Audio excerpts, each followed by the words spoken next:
si le gustó el pueblo. No es la primera vez que viene, lo hemos visto un montón de veces por acá, pero queríamos saludarlo. ¿Qué tal? ¿Cómo le va, senador? ¿Cómo anda? Bueno, buenos días, buenas tardes. La verdad que es un gusto Buenas estar tardes, buenas tardes. en contacto con ustedes. Como bien tú decías, anduvimos visitando ahí su hermosa ciudad, que es Carmelo, que siempre es una parada obligada cada vez que andamos por el departamento de Colonia. Y bueno, muy contento de poder estar teniendo esta conversación con ustedes ahora a la distancia, ya desde acá, desde el Parlamento, porque ahora estoy en mi despacho acá en el Palacio Legislativo. Justamente hoy el Parlamento, en estos días, es el centro de la información por la rendición de cuentas y todas las noticias que van surgiendo. No hay acuerdo en el tema de rendición de cuentas y los recursos son pocos y menos todavía para el Audelar, ¿no? Bueno, a ver, estamos en presencia de una rendición de cuentas, yo diría, muy complicada, una rendición de cuentas que no resuelve los grandes problemas del Uruguay y que agrega dificultades, entre ellas la que tú mencionabas recién, en un momento en donde se ha expandido la matrícula universitaria, esto es que hay más de 6.000 jóvenes que se han anotado con respecto a lo que era previo a la pandemia para poder cursar alguna carrera dentro de la universidad en las distintas modalidades que tiene. La universidad no tiene un solo recurso para poder atender esta demanda mayor, algo que es una buena noticia, ¿no? Porque los uruguayos necesitamos formar mucho más a nuestros jóvenes, particularmente los del interior, lo cual sería una lástima porque la universidad viene desarrollándose, descentralizándose y generando nuevas carreras en el interior del país, pero el recorte de los recursos genera que se frenen esas situaciones, ¿no? Es decir, se frene el arraigo de jóvenes en el interior, no solo estudiando, sino la oportunidad que pueden tener de ser docentes, investigadores, algo que necesitamos muchísimo para el mundo que se nos viene. Lamentablemente la universidad viene de un recorte presupuestal importante desde el presupuesto nacional y ahora esta rendición de cuentas pretendió por parte del Poder Ejecutivo, más allá de que hay voces que se alzaron de la coalición de gobierno para no votar ese artículo, pretenden sacarle unos 15 millones de dólares más de lo que es el Fondo de Solidaridad, con lo cual vamos en presencia de una rendición de cuentas que no ataca los problemas de fondo, que no nos permite construir una hoja de ruta hacia el futuro que nos permita superar muchos de los problemas que tiene el Uruguay, que necesita incorporar valor, tecnología, innovación y conocimiento a nuestro aparato productivo, a efectos de poder tener una venta de nuestro trabajo nacional al exterior en mejores condiciones, ¿no? Entonces, lamentablemente esta rendición de cuentas no aporta nuevos recursos para los problemas que están sufriendo los uruguayos que no acceden a los medicamentos en los distintos hospitales del interior del país, ni atiende con recursos suficientes para tratar o intentar de paliar la situación de déficit habitacional en el Ministerio de Vivienda, ¿no? Entonces, tenemos una Que rendición. ayer hubo un capítulo aparte, ¿no? Con el tema de vivienda. Bueno, lo de ayer fue terrible, demuestra una vez más la improvisación, demuestra una vez más que cuando se legisla de manera desordenada, se pueden ocasionar problemas muy serios. Ayer tuvimos que votar de urgencia una ley, porque el día de hoy comenzaba a regir algunos de los artículos de la ley de urgente consideración de la LUC, que se trataron de manera urgente, que no eran tan urgentes, y que podían generar un descalabro de las finanzas, nada más ni nada menos que de la Agencia Nacional de Viviendas, porque lo que votamos ayer es la extensión del plazo para que no rijan justamente los artículos que se votaron en la LUC sobre prescripciones de deudas hipotecarias. ¿Esto qué quiere decir? Que si no se votaba esa ley de manera urgente el día de ayer, hoy la Agencia Nacional de Vivienda podía estar perdiendo, ocasionándose una pérdida patrimonial de cerca de 450 millones de dólares, con lo cual ponía en riesgo nada más ni nada menos que una política de vivienda de futuro. Estamos hablando de los recuperos de créditos otorgados por la Agencia Nacional de Vivienda para poder seguir construyendo vivienda para los que no tienen. Lamentablemente, lo anunciamos cuando se trató en la LUC que iba a poder tener ese impacto, esos artículos, que era necesario desglosarlos de la ley de urgente consideración, tratarlos en profundidad, no se nos hizo caso, y posteriormente, que lo que todavía es más triste y lamentable, un informe de la auditoría digamos, de la Agencia Nacional de Vivienda de los servicios jurídicos de la agencia le decía al directorio de la agencia que tenía que empezar a tomar decisiones, estamos hablando del 2020, tomar decisiones rápidas Sí. porque podía ocasionarse este problema, la pasividad del directorio, que ni siquiera fue a trabajar, porque casi que demuestra eso, porque no hicieron nada en 2 años para solucionar este problema, no solo no hicieron nada, sino que archivaron ese informe. Presumo yo, y esto es una presunción mía, que lo archivaron justamente porque el informe lo que decía era que iba a ser lapidario para la ANB lo que se había votado en la LUC. Supongo que como estábamos en campaña, las autoridades de la ANB decidieron esconder ese informe, lo escondieron tanto que ni se acordaron y les llegó el momento donde hoy empezaba a regir y tuvimos que votar en el día de ayer a la carrera una ley para prorrogar y no perder 450 millones de dólares tan necesarios para que la Agencia Nacional de Vivienda siga construyendo viviendas en el futuro, ¿no? Entonces, no solo se recorta el presupuesto, sino que no se gestiona lo que se tiene que gestionar, generando la posibilidad de una pérdida patrimonial gigantesca. Estamos hablando de 450 millones de dólares, pero lo que es más triste es que las autoridades ni siquiera daban certeza de que ese fuera el monto. Podría ser mayor. Lo que hicieron estos 2 años fue no haber estudiado nada el impacto, no haber tomado ninguna decisión para minorarlo, no haber tomado ninguna precaución, y lo que hicieron venir corriendo el día de ayer, porque se les vencía el plazo, para prorrogarlo. Entonces, esto demuestra claramente de que, bueno, acá el gobierno no se está haciendo cargo de estas decisiones y ponía en riesgo nada más ni nada menos que una política de vivienda. Después que hemos tenido muchísimos anuncios sobre cómo se va a construir vivienda nueva, se le han puesto nombres muy pomposos a los planes de vivienda, se ha hablado de mucho fideicomiso, se ha hablado de mucho compromiso, pero lo cierto es que no se ha construido un metro cuadrado. Sí, y decía que no fueron a trabajar, mencionó eso, que no habían ido a trabajar. Y claro, porque si a usted recibe un informe de la jurídica de la ANB que le dice, mire que si usted no hace estas cosas podemos tener una pérdida patrimonial muy grande. Y resulta que ese informe no lo trata, lo deja medio archivado, no lo considera y se acuerda la última semana de ese problema, es casi que usted no fue a trabajar, ¿no?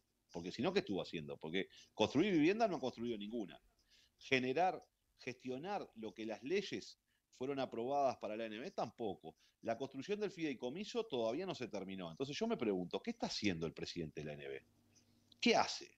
¿Qué hace todos los días en estos 2 años que ha estado ahí y que no ha construido un solo metro cuadrado, que no ha resuelto un solo de los problemas, que tenía ante sí un informe de su jurídica diciéndole haga alguna cosa, no la hizo?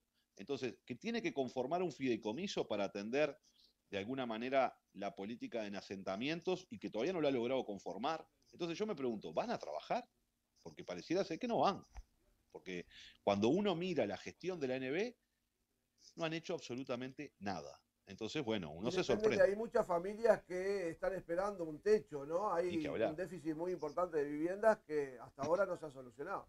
Ni que hablar, ni que hablar, ni que hablar, cuando en realidad estamos hablando de poner en riesgo nada más ni nada menos algo que le costó muchísimo al Uruguay. Ustedes recuerden que en el 2005 el banco hipotecario estaba fundido y hubo que hacer un Sí, enorme señor. esfuerzo de rescate del banco hipotecario. Allí se crea la Agencia Nacional de Vivienda, se trabaja en la recuperación de los créditos incobrables, se recupera el patrimonio del banco. El banco pasa a ser hoy una pieza fundamental de la política de vivienda porque el banco hipotecario es el primero de plaza en créditos inmobiliarios. La Agencia Nacional de Vivienda trabaja con su cartera social y ha promovido un conjunto de leyes y un conjunto de acciones para mejorar la vivienda y en esta etapa ha sido la plancha absoluta y además no solo la plancha, sino que esa desidia podía haber generado un descalabro de las finanzas de la política de vivienda, ¿no? Entonces, la verdad que nosotros estamos muy preocupados, por eso el Frente Amplio no solo votó con muchos reparos sobre las cuestiones jurídicas, porque con muy poca información, pero en apego republicano en una política de vivienda de largo plazo,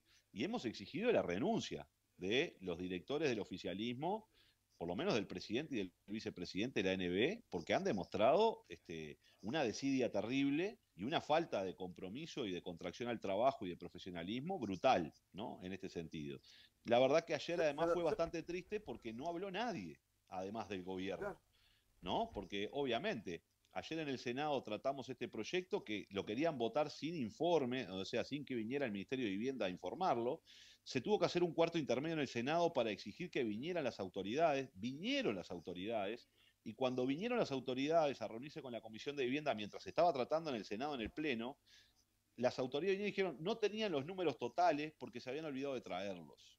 Es decir, te convocan a una reunión urgente en el Parlamento porque están aprobando una ley para ver de cuánto dinero estamos hablando y la respuesta de las autoridades es, como vinimos tan rápido nos olvidamos de traer los números pero aproximadamente son unos 450 millones de dólares. Entonces, esto la verdad que es un despropósito, y eso llevó a que justamente el silencio de la bancada oficialista del día de ayer fue brutal y atronador, porque nadie puede defender a esta gestión. ¿Por dónde pasan, senador, los puntos de interés hoy para el Frente Amplio para tratar de recomponerse? Hoy casualmente está acá el Frente Amplio Te Escucha, anda Fernando Pereira por acá, así que dentro de un rato vamos a ir a hablar con ellos. Pero ¿por dónde pasa, por su visión, por dónde pasan los grandes temas hoy que afectan a la gente y que le permitirían al Frente Amplio retomar su camino electoral? Bueno, sí, como tú bien dices, está el Frente Amplio Te Escucha ahí en el departamento de Colonia, particularmente hoy van a estar ahí en Carmelo. Yo no me he podido sumar porque justo hoy día jueves tengo comisión de Hacienda y otras comisiones acá, así que no me pude sumar.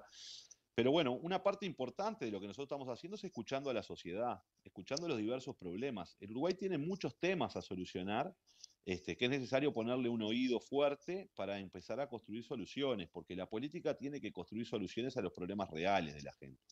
Yo creo que el principal problema que está teniendo el Uruguay es un problema de trabajo y de empleo. Lo hemos visto, por ejemplo, con la situación que se ha dado de los jornales solidarios, que son una propuesta para salir del paso transitoria, pero cuando uno mira en los distintos departamentos se encuentra con que la gente que se ha presentado a los jornales solidarios ha desbordado absolutamente los cupos, pero no solo los cupos, sino que ha desbordado la cantidad de desocupados de cada departamento. Y esto lo que ha generado justamente es que haya una caída muy pronunciada del ingreso de las personas. La gente abre la heladera y se da cuenta de que no está pudiendo llegar a fin de mes. Y esto genera enormes problemas para el aparato productivo nacional, para la mayor cantidad de las empresas del país que generan empleo que le venden a los uruguayos. Entonces, tenemos que recomponer esos ingresos. Ha habido un enorme incremento de la recaudación fiscal. Pensemos que la política económica del gobierno llevó a que se incrementara en 110 millones de dólares la recaudación de impuestos producto de las decisiones del gobierno y que el recorte salarial y de jubilaciones llegara a los 700 millones de dólares. Es decir, aquí lo que están pagando el equilibrio del déficit fiscal son los jubilados, las jubiladas, los trabajadores y las trabajadoras a costilla de tener un menor ingreso. Entonces, nosotros tenemos que recomponer eso de otra manera, hay que cambiar la política económica, la gente tiene que tener un salario más digno, tiene que tener acceso al empleo, y eso le va a permitir consumir y eso va a permitir que las pequeñas y medianas empresas puedan salir de la situación en la que están atravesando, en donde están teniendo enormes problemas para vender y por tanto la viabilidad de muchas de esas empresas está comprometida. Para nosotros ese es el punto central. El verdadero recorte está ahí, cuando la gente ve que no llega a fin de mes porque una política que le transfirió todo el incremento de combustible, del petróleo a las familias, ha encarecido enormemente los precios de todos los productos en un contexto donde bajan los salarios, donde escasea el empleo y donde bajan las jubilaciones. Esa es una situación que es una espiral descendente que tenemos que frenarlo. Si no defendemos el Uruguay que trabaja, si no defendemos a los que invierten, si no defendemos a los generadores de puestos de trabajo, si no le damos condiciones a nuestras empresas para seguir subsistiendo, vamos a tener un problema que es el que está evidenciándose, donde la economía crece, pero crece solo a costilla de los mayaoros y por tanto hay una enorme acumulación de recursos que no se distribuye en el resto de la sociedad y eso particularmente en el interior es más complicado porque todos sabemos que después las situaciones de la economía nacional, una cosa es la capital y otra cosa es el interior, donde se hace más difícil conseguir un empleo, donde los empleos son de menores ingresos y donde los uruguayos que viven en el interior del país tienen más privaciones. Entonces, yo creo que ahí están los ejes centrales. Defender el bolsillo de la gente, defender la inversión de nuestros empresarios y generar las condiciones para que una política expansiva del crecimiento permita que a todos y todas podamos participar de los beneficios de ese crecimiento económico, que es lo que no está sucediendo el día de hoy. En ese marco de desarrollo del comercio, ¿cómo ves este acuerdo este informe que se conoció ayer sobre el avance en el proyecto de TLC con China? Bueno, a ver, China es nuestro principal socio comercial. Nosotros allí exportamos una cantidad importante de nuestros productos, particularmente carne, soja y algo de celulosa. Y por tanto es importante que el Uruguay tenga negociaciones con sus principales socios comerciales a efectos de qué? De vender mejor nuestro trabajo, es decir, de acceder a mejores condiciones de precio, de no pagar tantos aranceles. Por eso es importante las negociaciones que pueda establecer comerciales el país, particularmente con China, pero con otros países en el mundo. El gobierno había anunciado la posibilidad de un acuerdo de TLC un tratado de libre comercio con China, que parece bastante remoto que China esté dispuesta a firmar un TLC solo con Uruguay y no con la región. Ese es otro problema a la cual nos enfrentamos en una política exterior bastante errática. Pero lo había anunciado el año pasado. Ahora nos anuncia el gobierno que terminaron los estudios y que empiezan las negociaciones. Bueno, en primer lugar lo que tenemos que decir es que el gobierno hasta ahora no ha dado información sobre cuál es el resultado del informe. Porque en toda negociación comercial hay ganadores y perdedores. Y uno lo que tiene que poner arriba de la mesa, entonces, si lo que ganamos en rebaja de aranceles, en acceso a mejores mercaderías y mejores precios en China, compensa lo que pueda suceder. Porque en un tratado de libre comercio yo le voy a vender carne, celulosa, pero solo carne, celulosa y soja le vamos a seguir vendiendo. ¿Y China qué nos va a vender? ¿Podrá comprometer, por ejemplo, los laboratorios nacionales? ¿Podrá comprometer la viabilidad de algunas industrias nacionales? Bueno, esas son las cosas que tenemos que ver que tienen que estar en ese estudio. Ahora, el gobierno anunció el estudio, anunció que a fines de año pasado iba a estar completado, no estuvo, está ahora, pero no ha difundido los resultados de ese estudio de factibilidad. Es importante conocerlo para poder opinar bien en cuáles serían los rubros afectados, cómo vamos a compensar esas afectaciones y cuáles son los rubros beneficiados. Ahora, lo que tenemos que decir es lo siguiente, el gobierno vive de anuncio en anuncio y de pocas concreciones, porque en realidad en lo que va de este gobierno, el Uruguay no ha ampliado ningún nuevo mercado, no ha logrado acceder a nuevos países para venderle nada, no ha logrado bajar ningún arancel de nuestros productos, no ha logrado mejoras de competitividad y lo que es peor, se ha peleado con todos los países de la región y el último hecho fue bastante bochornoso en donde el presidente de la República va a Colombia a saludar al presidente saliente y no saluda al que acaba de ganar las elecciones, con el agregado de que Fue una señal eso. es una señal terrible porque los uruguayos le queremos seguir vendiendo a los colombianos. Y entonces, ¿cómo podemos tener una relación de esa manera con un presidente electo? Usted puede ser amigo, puede tener las mismas ideas de cualquier presidente, pero lo que no puede poner en riesgo son las relaciones diplomáticas y comerciales de un país con otro país que es de la región. Entonces, está muy bien que salude a su amigo, el presidente que sale de Colombia, pero tiene que saludar al que entra, porque nosotros tenemos una agenda comercial con Colombia.